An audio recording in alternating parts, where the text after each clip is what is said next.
long, long way to find a seat beside this fire.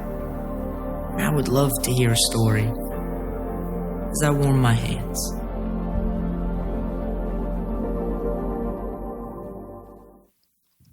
Tears, anyone? It's American poet Anis Moujani. And he ignites the hell out of me. His poetry moves me and illuminates the kind of person that I desire to be.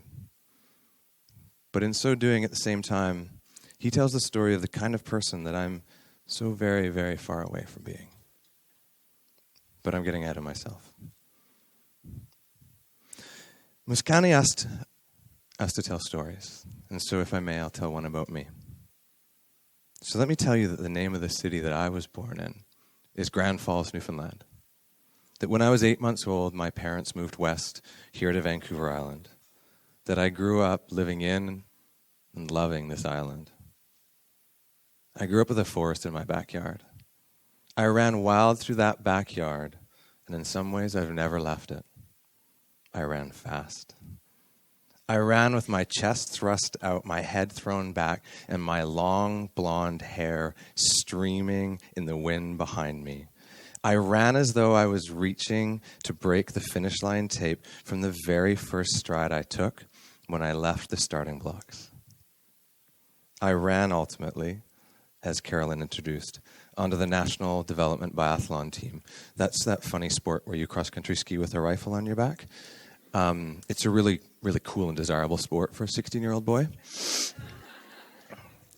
Later on, I also ran onto the National Triathlon team. That one's slightly less desirable with respect to those that do it. And on Sunday in that context, a Sunday in August 2001, I ran all the way up onto the podium of Ironman Canada. That was the Sunday, and done with that. On the Monday, I drove back home to Victoria, and on the Tuesday, I started law school at the university here. I'd previously been a research biologist on the tar sands of northern Alberta.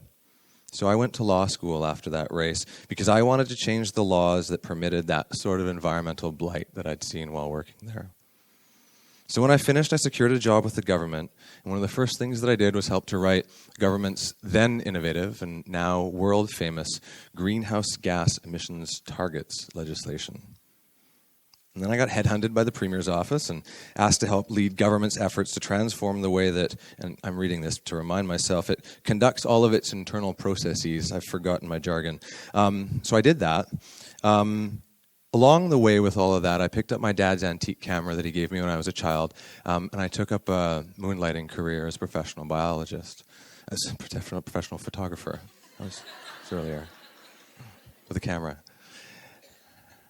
I wrote for magazines, and ultimately, I left government a few years ago, and I founded my own agency that works to support the growth of world-changing organizations. That was business. Back on the trail, despite rupturing 2 discs in my back when I was 18 years old, despite neurosurgeons then telling me that I would never again do anything more vigorous than walk, and they specified only walk uphill, downhill was going to be too painful, despite developing a heart condition while training for that Ironman triathlon, despite having 2 heart surgeries that haven't fixed my broken heart, despite the fact that from time to time I still keel over and faint while I'm running, I love it so much that I keep running. I've run as far and as high as my body will allow me to.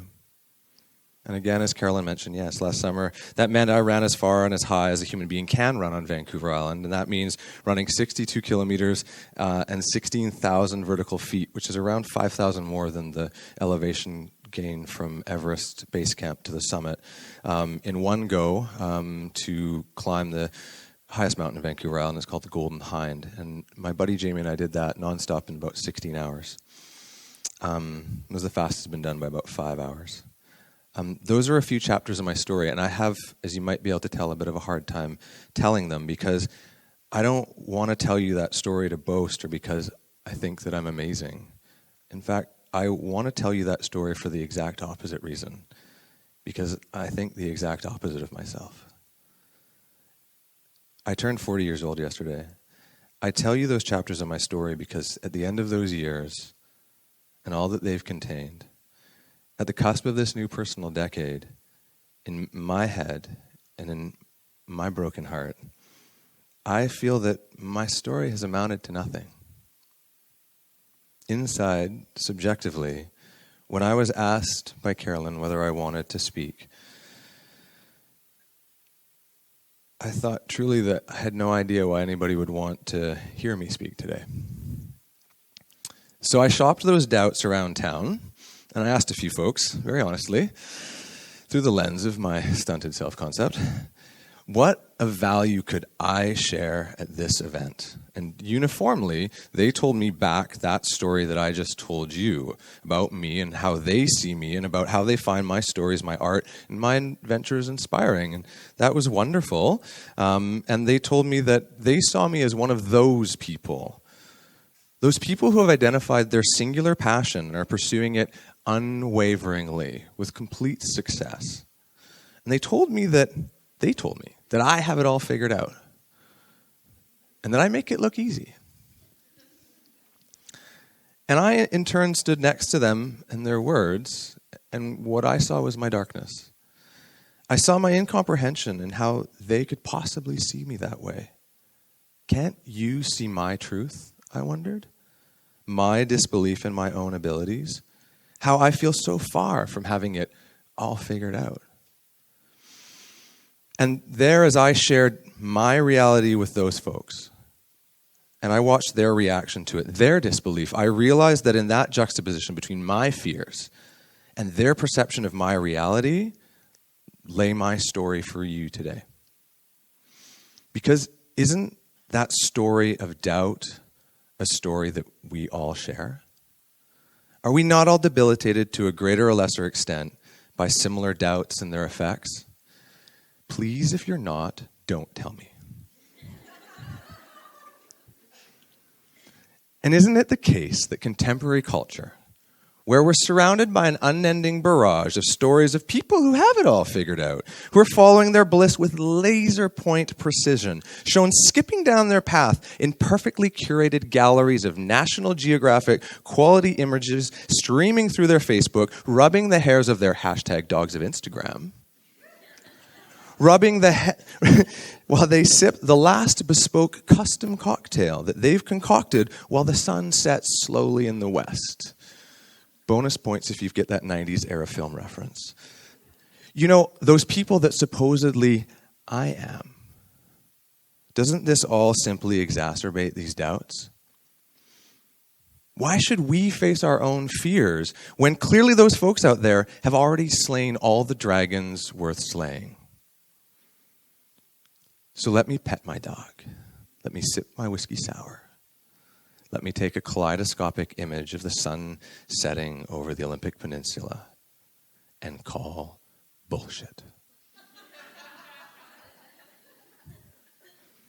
So, with this magical wand that we all possess here, because I'm sharing with you this, I just turned 40 and can change anything I want instantly wand, and I'm looking forward to hearing more about that later on as well. I'd like to find that. Let's start doing away with these pointless comparisons, shall we? Because comparison and our fear of it is just a distraction from that which we actually fear the most, I believe. Let's dig into our deepest fears, the fear that, as Marianne Williamson asserts, is not that we are inadequate, but that we are powerful beyond measure. As Williamson and the rest of us know, it is our light, not our darkness, that most frightens us. Our potential, what we know we could be. What's the source of my darkness, my disbelief in myself? For me, it's the fact that my story is so far not the one that I've written myself. Many of the things that I've done, like comparison, have been distractions from the things that I know I should be doing. But how do I know there's something else for me to do? How do I identify it? Why do I keep trying to get there outside of public view and failing, definitely hiding those from public view, not going on my well-curated feed? Because that story, that truth remains inside me. And yes, Anise, it burns. I know you feel it too. I know you hear its thunderclap inside you.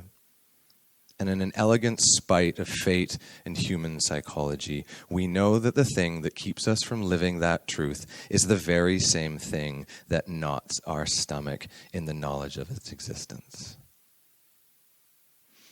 May I tell you another story?